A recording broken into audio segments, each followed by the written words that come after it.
Токио Олимпиадасында Кыргызстандын улуттук құрама командасы кийип чыгуучу параддык формасы жарыялангандан кийин бир топ талкуу жаратты. Ал эми форманын жөнүн мындан сырткары башка дагы формалар барбы аны билүү үчүн атайын Олимпиадалык комитетке келип отурабыз. Эч кайда алыстабаңыздар. Өзү улуттук курама команданын форманын 3 түрү бар.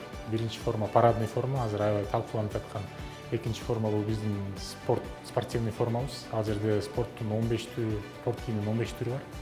Үчүнчү спорт экипировка бул спортивный специальный экипировка дейт. Балдар күрөшкө чыкканда же чуркоого чыкканда, стартка чыкканда кие турган атайын специальный экипировка.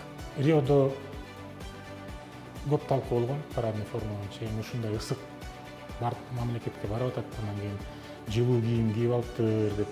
Бирок ошол учурда июль айында Риодо бул кыш. Анан биз туура тандоо кылганбыз. Дилбар компаниясы дагы ошонун баарын эске алып туруп, мындай жакшы материал, калыңыраак материалдан тигип, спортсмендер üşүбөсүн деп кылган. Анан дизайн жагынан дагы азыркы Токиого кие турган биздин парадный формабыз бул башка материалдан, жукараак материал. Токио эми азыр кичине ысыгыраак, анан нымдуураак. Анан ошол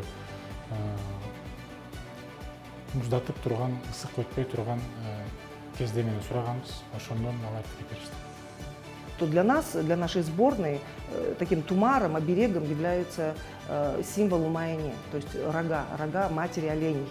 Я сделала более такой брутальный подход, то есть это рога морала, это для нас тоже абсолютно священное животное. И вот чтобы это смотрелось более мужественно, и хотелось сделать более такой жесткий контраст между рогами морала, они сделаны из контрастной кожи натуральной, и такой нежной сакурой. И чтобы немножко как-то, потому что японцы они такие очень непростые, потому что мы все знаем о кодексе самурая, это древнейшая страна с древнейшей культурой, абсолютно уникальной.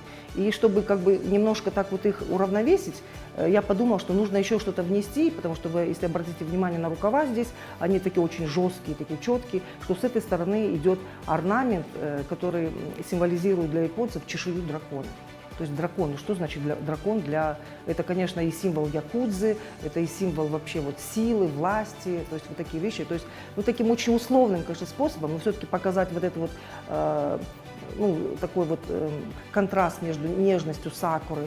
И как многие подписчики говорили, очень приятно, конечно, это, говорит, не японская сакура, это цветет баткенский абрикос. Представляете, какие такие прекрасные аналогии, это вообще здорово просто. Эми ошол Дилбар, биздин парадный форманы Дилбар деген компания тигип берди. Аларга чоң рахмат. Ошол кыска убакытта алар үлгүрүп, биздин курама командага парадный форманы тигип беришти. Bir айдын ичинде.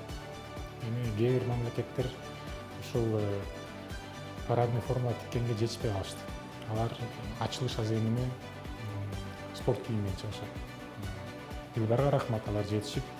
Эми дизайн дагы талкууланып атат аябай.